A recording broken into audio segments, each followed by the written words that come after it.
Welcome to Raised on D&D podcast. Twice a month, Raised on D&D brings you inspirational interviews, tips, and strategies to enhance your family's gaming experience. Your host for Raised on D&D has been a game master for 30 years and father to 3 gamers. Here is Nick Cardarelli. Welcome back, gamers. I'm your host, Nick Cardarelli, and this is Raised on D&D. My next guest is currently from Perlis, Malaysia. He's known for creating artwork for RPGs like Westward RPG, Covert Ops, and Chris Pernan's Mecca. Also, his tabletop RPG paper miniatures on Patreon. He blogs actual play write-ups of games ran for his university English language students and his son over the years. He's working on his master's degree in English with the thesis that RPGs are able to improve English speaking skills. Please welcome Khairul Hisham. Hi, Hisham. Hi, Nick. It's good to be here. Oh, thanks for being on the show. Hisham, we were really excited to hear all about the work that you do with your university students, how you implement Dungeons and Dragons and tabletop role-playing games in helping people improve their English speaking skills. It's very exciting. But before we jump into all that, we're hoping that you can take us back to your first experience with tabletop role-playing games. Can you tell us how that went, how you got introduced into the hobby, and how you fell in love with Dungeons and Dragons? Okay, well, it started off more than 30 years ago. So I've been playing at least 32 years, but I haven't been around as long as some of the grown-ups who's been playing since the 70s. There are two factors that caused me to look for tabletop role-playing games in the first place. First was back in the 80s, I was a massive Star Wars fan. And I'm always looking up for stories and games. And then one day, the second point would be in our local newspaper, there was a weekly tabletop role-playing game column. Wow. At first I thought, what is this? You can tell stories. And the way the writer, A. Asohan, he's now a friend of mine on Facebook. He presented RPGs from Dungeons and Dragons to RuneQuest, Merc at the time, Rolemaster, Space Master, Traveler, everything that was in the late 80s. And I was like, wow, this is amazing. Not only it's free form, but it's structured. You use dice so that you can you succeed or you fail and you don't lose. If you die, you can create your character, but the story goes on. And I was like, wow, this is amazing. And suddenly, maybe the 7th or the 8th week that he had this column on his. There's also, oh, by the way, there's also a Star Wars RPG. And you're like, I was like, what the? At the time, I was living at my hometown, which is way out away from the metropolitan area. One day, I went to Kuala Lumpur with the school, with a school, like an excursion, with all my friends, and we stayed over in Kuala Lumpur at a motel, and the teacher took us to malls and everywhere, look at the scenes of the capital city of Malaysia, blah, blah, blah. And he took us to this mall where there was a shop that sold role-playing games. And there, right in front of me, was the Star Wars West End Games rulebook. Wow. In source book. Oh my goodness. Fresh. So I didn't buy it at the time because I didn't have the money. But later on, I got it later on. I think like a couple of months later, maybe 4 months later. And I read the rulebook from cover to cover. And then I ran a simple game for my sister. And who was a bounty hunter, and she went on to become the longest running player in my Star Wars campaign. So we had a campaign that went on, and of course it didn't go on consistently.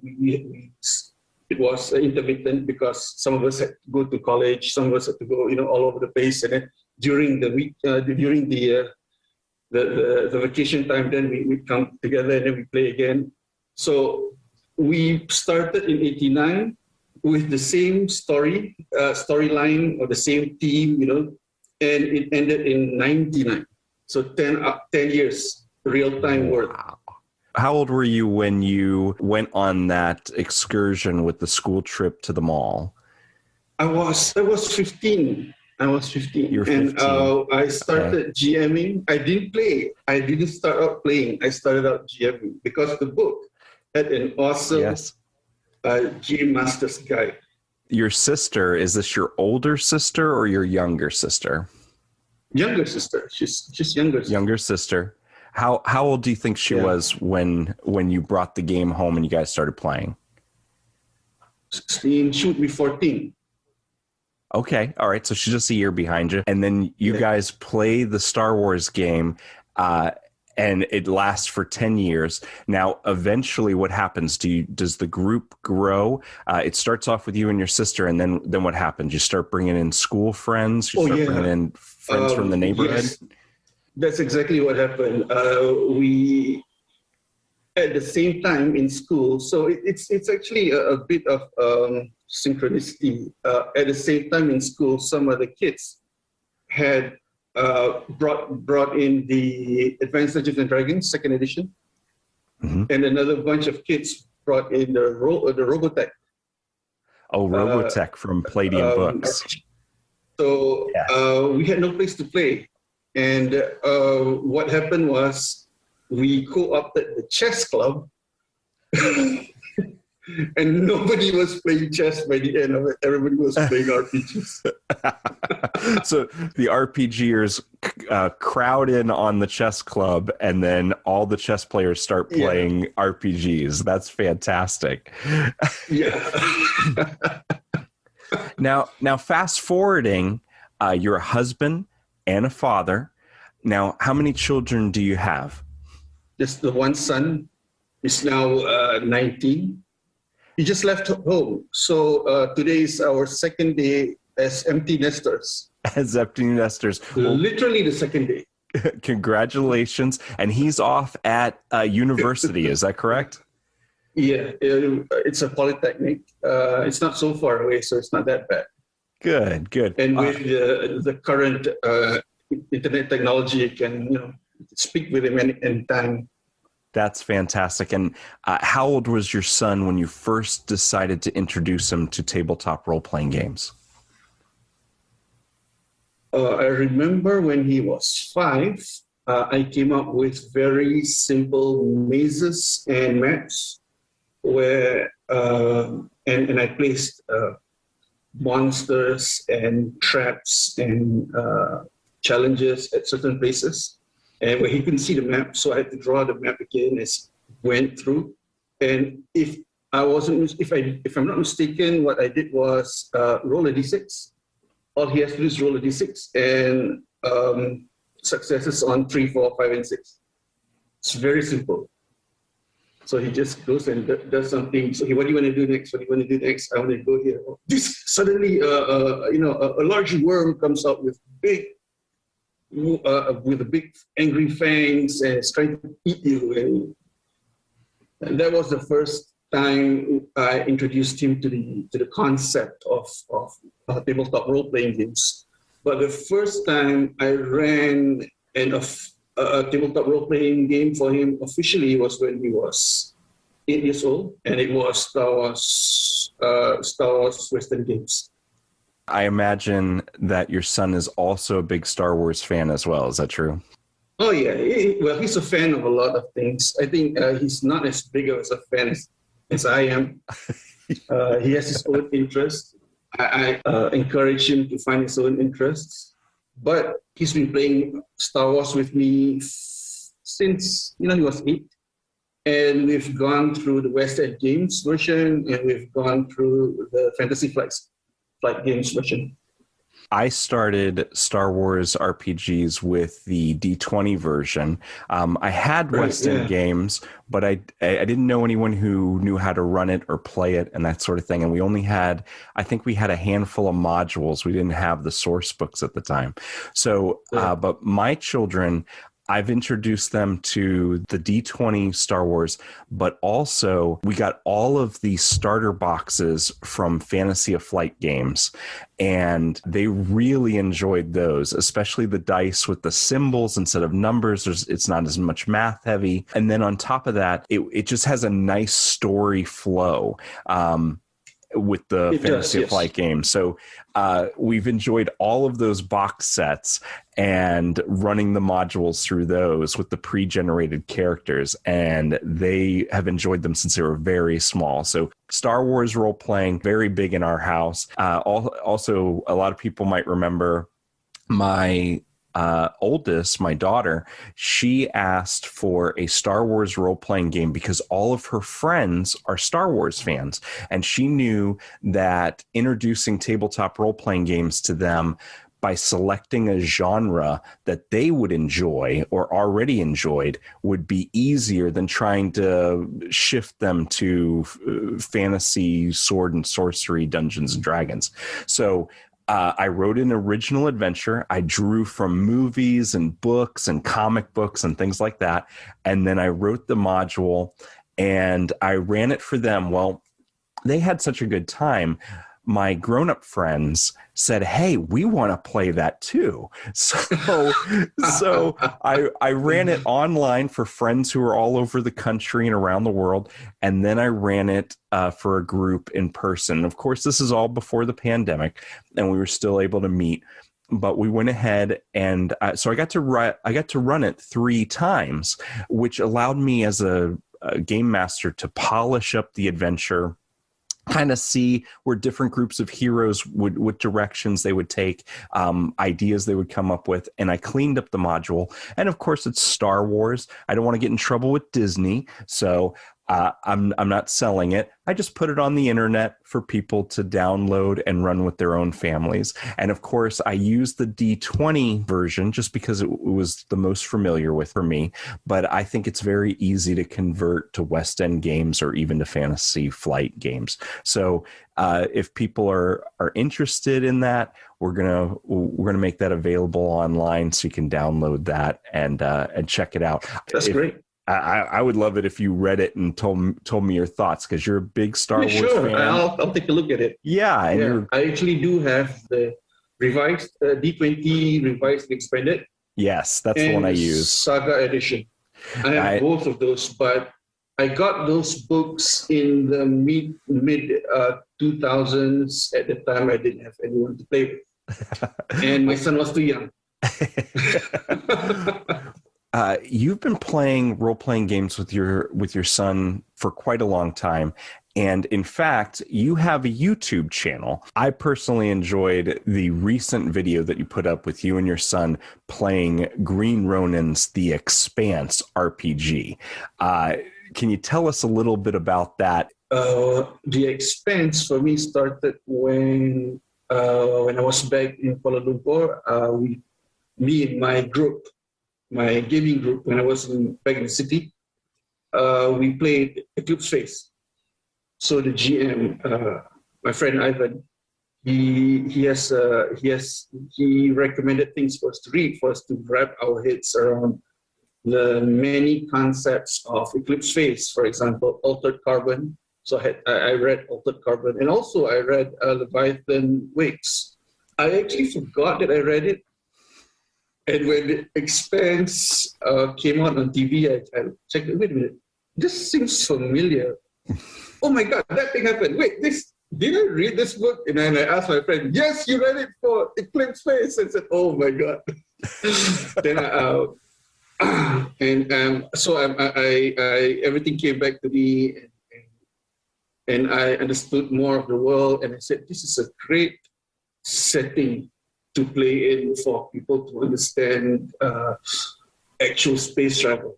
Do in the Green Ronin's rules, it tries to emulate the books and also the TV show, where You have the Epstein drive for ships that allow you to accelerate at much more efficient than our present chemical rockets, and then decelerate, flip, and then decelerate, and then make sure that you hit your target and land properly. So things like that, it interests me.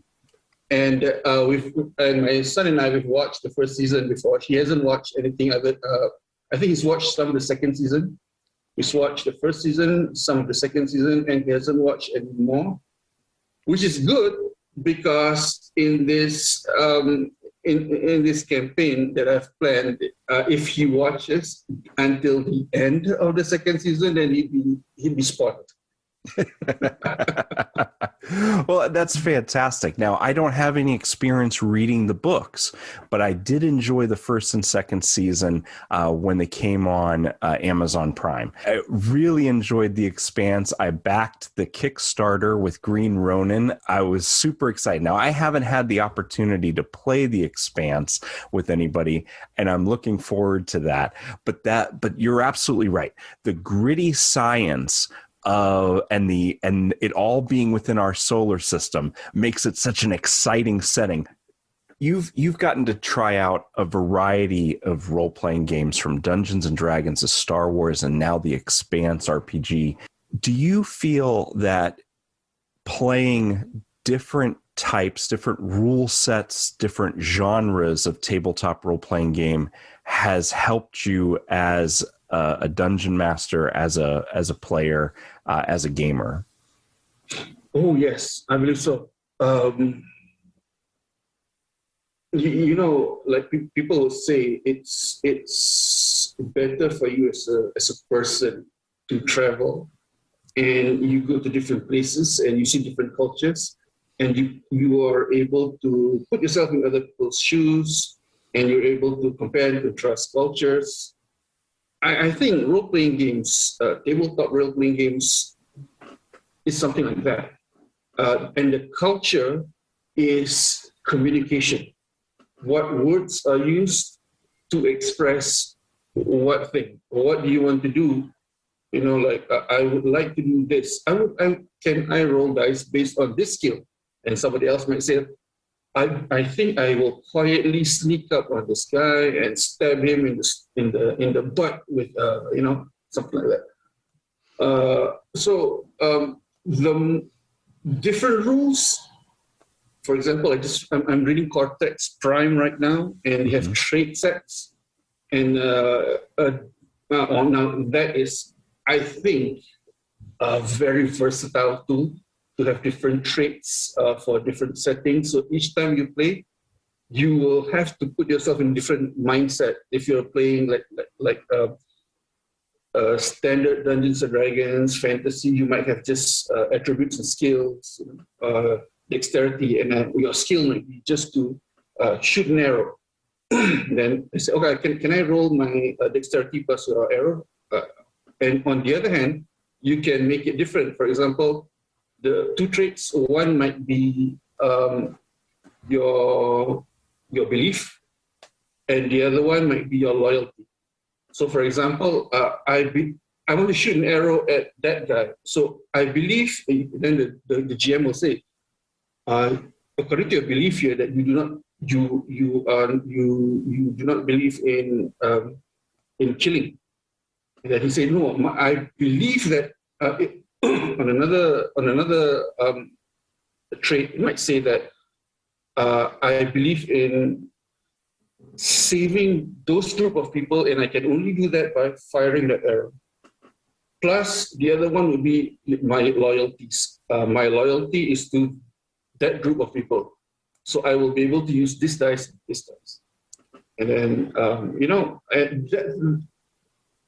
as opposed to just roll D20, Yes. And it's not to say that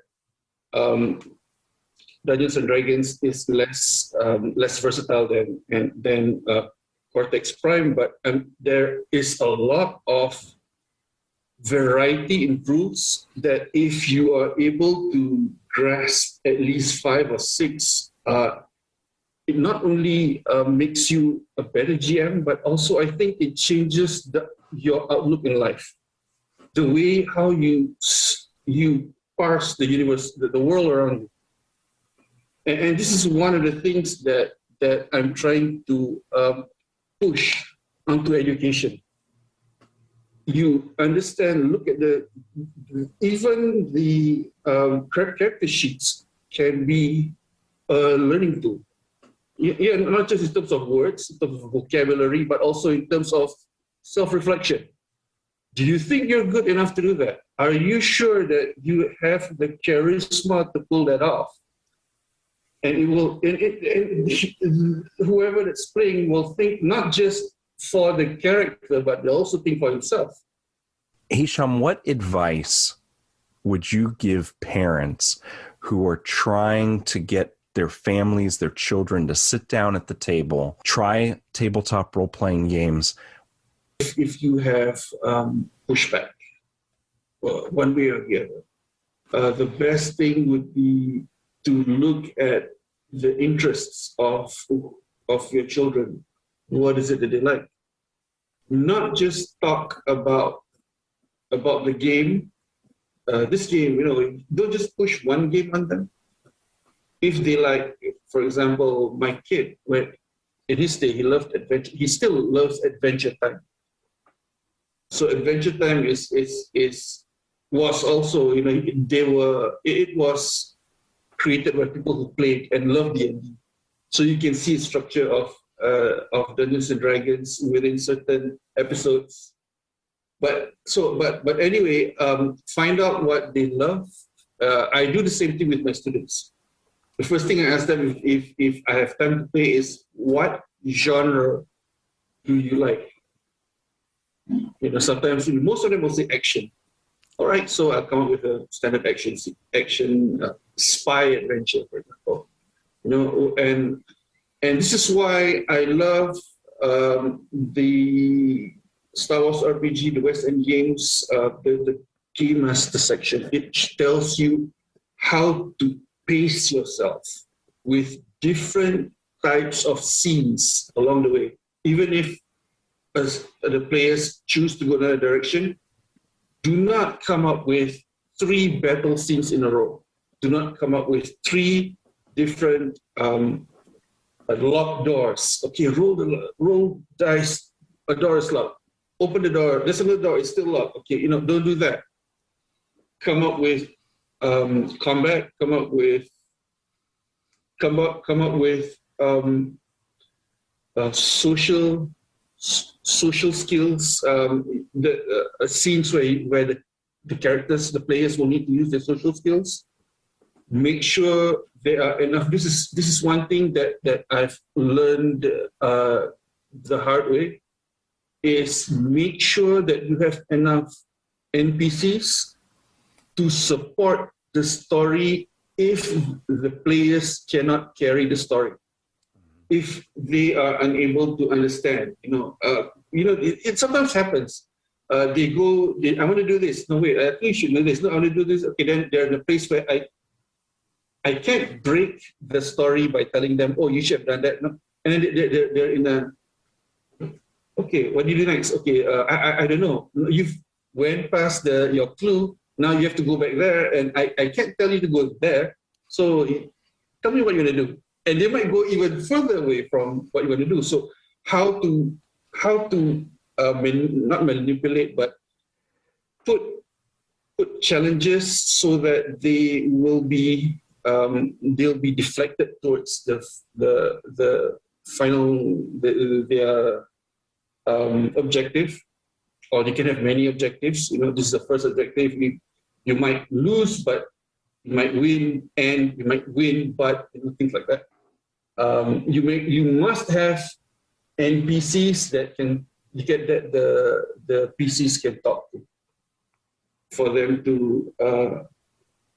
It's better that to have them. You can't do this all the time, but if the PCs are invested in that character, that helps them a lot, and suddenly the NPC gets killed, boom, and you can use that as a springboard for the PCs to go in that direction instead of that direction. So definitely a variety of challenges is important. Yeah. If it's combat, if it's talking to NPCs, social interaction over and over and over again, you could lose your table, you could lose your audience, you could lose their attention. Yeah. And so by mixing it up, that helps. I've seen, I think I've lost tables before just on combat because it's just like roll hit, roll this, roll hit. And everybody's like, oh, God. Mm-hmm. You know? So it can't just be that as well. You have to mix it up. As you're fighting, suddenly your father shows up out of nowhere. You know? And it changes the tempo. It changes the tempo. One of the things that I had a hard time with and would help me tremendously as a dungeon master was using the scenery.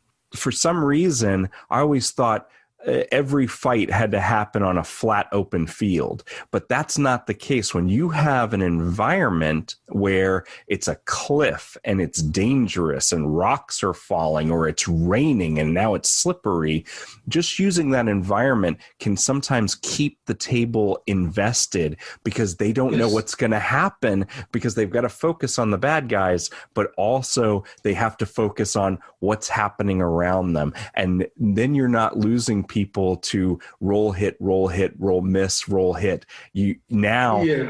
Rocks are falling, the cliff is collapsing, the rain keeps pouring, and now you're slipping, and now combat is more dynamic. So you're absolutely right by mixing it up like that. That reminds me of one encounter, a final encounter for a Star Wars game that I ran. This was like maybe 35 years ago, where they were by the sea on a structure that is sinking. And they were in the structure, and there were lots of struts and braces, and they had to climb while fighting. And they had to reach the top, and there's a small hole at the top where they can only exit the building through that hole as the structure was sinking, without getting shot and without drowning, getting stuck somewhere, and that was kind of fun. It makes it more entertaining for you as the dungeon master, and I feel strongly that if the dungeon master is entertained, if the dungeon master is excited, if the dungeon master is having a good time, the table is going to have a good time. Hisham, you're an educator. You're a English language teacher. Where was the point where you said, I need to take my passion for tabletop role-playing games into the classroom and use this tool to help people improve their communication, their language skills? Tell us how that first started. Well, to be fair, I probably think that whatever I do, if I'm going to have dinner, I'm going to say, what can I ask anybody in dinner to play with me? Or if I go out to a hotel and look around the hotel, I say, hey, this is a great place to play, look at this table and a coffee table. And my wife always says like, oh, come on, stop it with that already. It's a good place to somebody's gazebo. We're like driving past someone's house, somebody's gazebo. That's a great place to play RPGs. So when I started working here, I consciously and subconsciously, I probably I'm thinking, how can I fit this square peg into this round hole,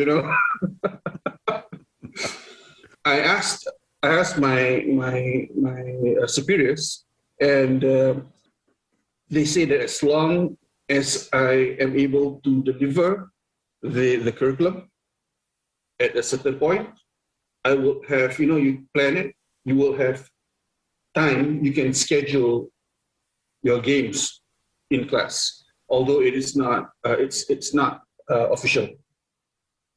But what I'm doing with my masters now, that is I'm trying to make inroads. I'm trying to initiate having actual published journal articles that proves that this helps in terms of language learning, speaking English. Because obviously everybody here is a English second language learners, because everybody have their own mother tongues. So if I'm able to prove that, and who knows, maybe, and if I get my master's, my PhD would be coming up with a full curriculum or something like that, a full syllabus on how to deliver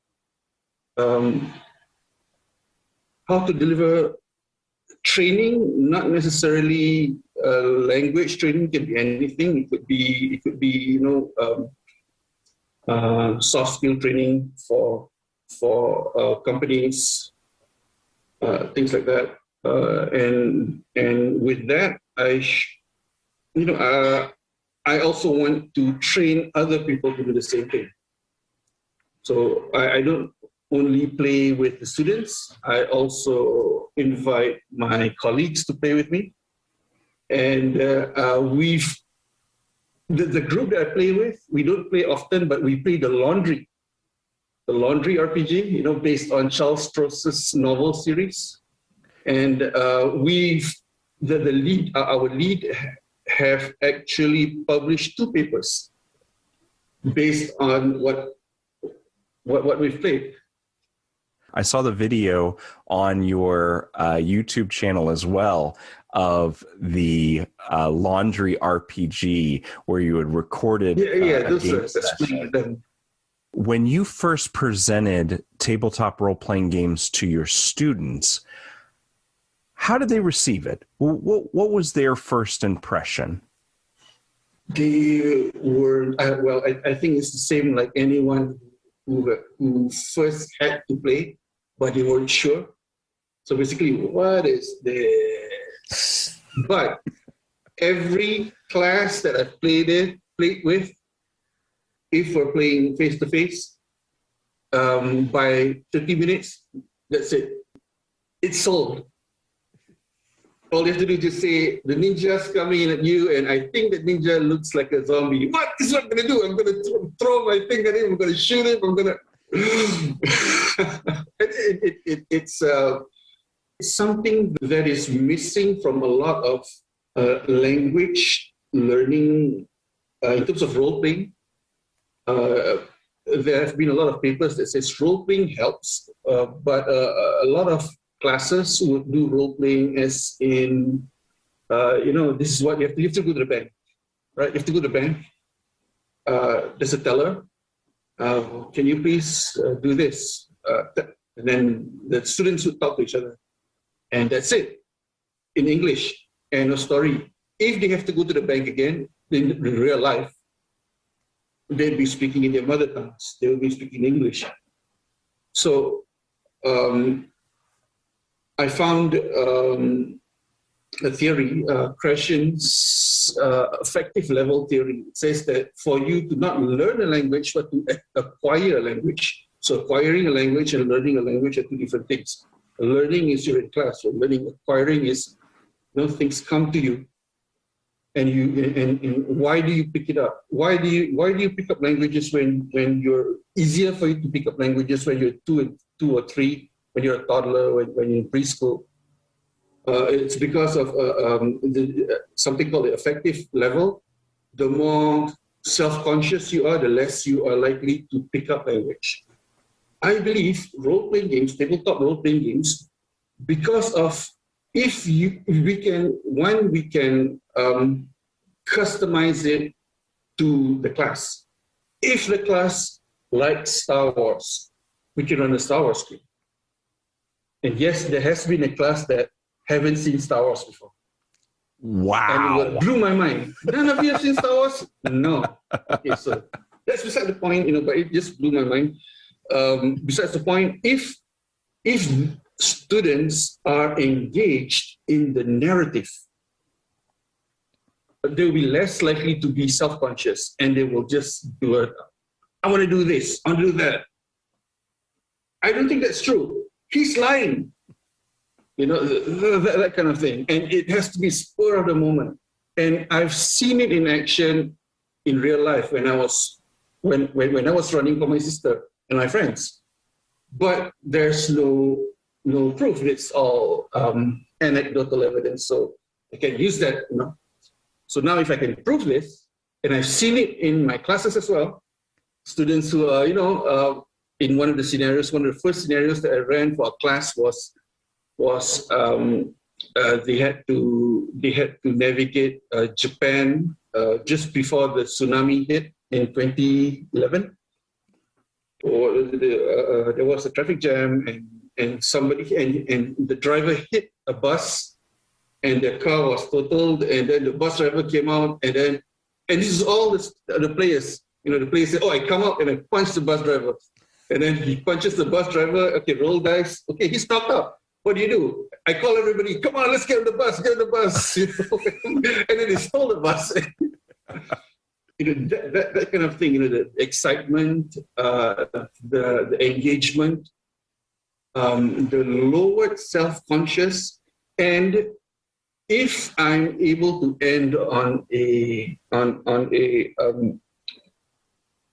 cliffhanger for the next week, which I haven't done before. I've only had one class where I can do up to three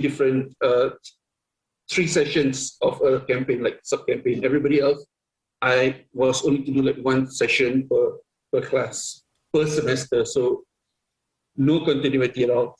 But if I'm able to do that with continuity, you would want, these students will want to come back and want to know what happened. You open the door, and there are three of you, but inside there are 10 Nazis with guns pointed at you. To be continued. I'm sure they're going to be asking questions, throughout the week. Yes. And additionally, you can use that to get them to write. What happened from your point of view? Write in the voice of your character. What did he think? Why did your character have such and such opinion? Can you support that opinion? That kind of thing. If this works. So that's fantastic. So not only do you have in-class, in-person interaction, but then you're able to take that and be able to give homework assignments, actual writing assignments, work that can be put on paper that can show improvement. You're harnessing that excitement and focusing it in a way that they're able to learn. I'm so glad to hear that you're taking something so versatile as tabletop role-playing games and using it for education. I myself, interpersonal and organizational communications major, and I understand exactly what you're saying about how the communication skills that are learned at the tabletop are incredibly valuable in the real world. With my children, we started playing role-playing games very young, and they've grown up around the table. One of the things that my children have shared with me when I've talked to them about their experience playing tabletop role-playing games and Dungeons and Dragons is that they were able to go out into the real world, and when they interacted with a shopkeeper or a cashier at a store, they took it back to, well, when I was in a role-playing game and I interacted with a merchant, this is how I can interact with this person here to get the outcome that I am trying to accomplish or meet the goal that I'm trying to accomplish. The asking for help, the being able to empathize, the understanding that, hey, if I want to know this non-player character, this NPC's name, and I learn a little bit about them, they're more apt to help me. So calling the cashier and the store clerk by name and interacting with them like that allows that person to make a connection. And so learning how to make those connections, learning how to communicate through problems and empathy, and exploring those emotions, like in the safe environment in the simulator that is tabletop role-playing games, is instrumental for not just children, but also adults. So I want to applaud you for the work that you're doing. I hope that you're able to prove your theories, and and we look forward to your published works that will help other educators be able to take this curriculum and implement it and helping their students. Just amazing story. Hisham, thank you so much for being on the show today. I can't thank you. Oh, thank you for accepting the invitation. I can't tell you how wonderful it's been talking to you about this. I can't wait to have you back on again, because we can talk for hours and hours about gaming together. I really feel that. Definitely.